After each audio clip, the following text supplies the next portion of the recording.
$250,000 in property damage, and I got wounded hostages. You will all report for mandatory retraining. That son of a bitch stole something that belongs to me, and I want his ass now. Hello?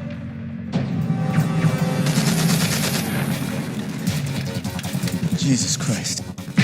Where is the case? This changes everything.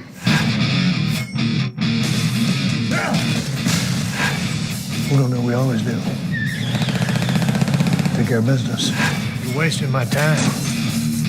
More importantly, you're pissing me off. I really hope you know what you're doing. Hang on!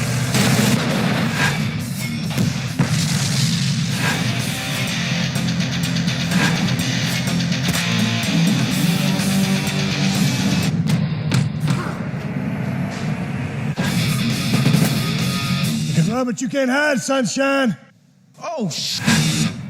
A grocery store robbery is taking place with many innocent civilians held hostage at gunpoint. The S.W.A.T. team, led by Captain Frank Tate, is called in to defuse the situation. They proceed to kick ass and take down the robbers. While saving the hostages, they cause some injuries to them and property damage to the tune of $250,000. As a result, they are forced to go into training at a remote warehouse.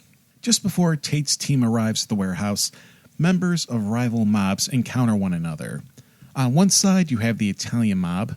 On the other, there is the Russian mob. A mutual associate has hidden loot in the warehouse. They both want the loot, but the arrival of Tate's team adds more tension to the situation. While Tate's team is training, the rival mobsters bicker. They're overheard, and one of Tate's SWAT members goes to investigate. They are quickly gunned down, but not before firing off their weapon to warn Tate and his team. Before Tate and the team can check on their fallen brother, the mobsters find out that the SWAT team is in training and not using live ammo. When confronting the mobsters, try to bluff the mobsters, but to no avail. They are gunned into hiding. Cut off from the truck, they have no ammo and can't radio for help. To make matters worse, more members of each mobster's faction arrive.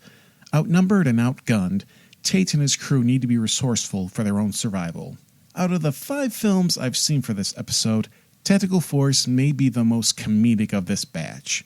There is a lot of banter between Tate and his crew, not like that of the Police Academy movies, but more so to the film adaptation of the TV show S.W.A.T. with Samuel L. Jackson and LL Cool J. The opening action sequence in the grocery store has some absurd moments, notably with Michael Jai White stunning a robber with a BB gun he carries for good luck. In addition to the SWAT comparison, you have elements like the remote setting of the warehouse, the lack of resources, and the main heroes being grossly outnumbered and outgunned.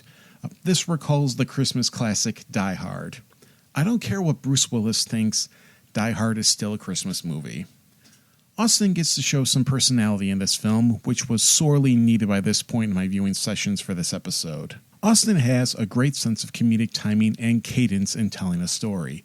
Look no further than his recalling an encounter with Sasquatch. So I was just hanging out by myself, and I see this big motherfucker in the distance coming towards me. And I said, even from a distance, I knew this was a big motherfucker. I said, holy shit, man. I grabbed my damn pocket and made sure I had my pocket knife. Always have a pocket knife in your pocket, people. I'll tell you one thing. It's what I told you 2 years ago. Every man that walks down the street and every woman, you ought to have a damn pocket knife in case you need to open an envelope or cut a piece of rope or do this or that or protect yourself. Or his video for BuzzFeed where he tried different mixed drinks. That's got to be a green apple teeny. Apples are good for you, so an apple teeny a day probably would keep the doctor away. And that's taken from an alcoholic standpoint of view.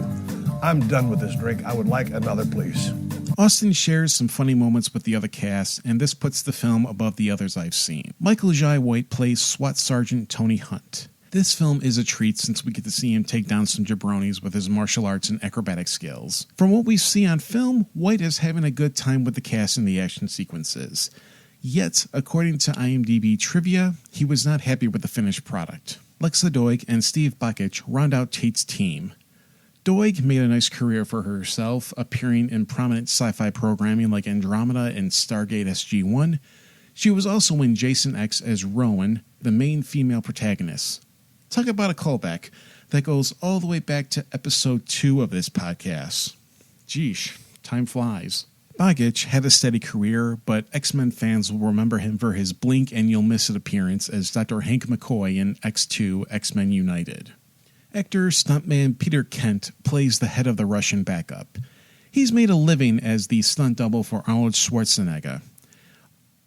Other horror fans and I may remember him best as the resurrected cadaver and reanimator that kills the dean of Miskatonic University and Herbert West drills through his torso. Tentacle Force is an appreciated mix of action with comedy sprinkled in. It's a good film for what it is. It was great to see Austin show more personality and exercise some of his humorous chops.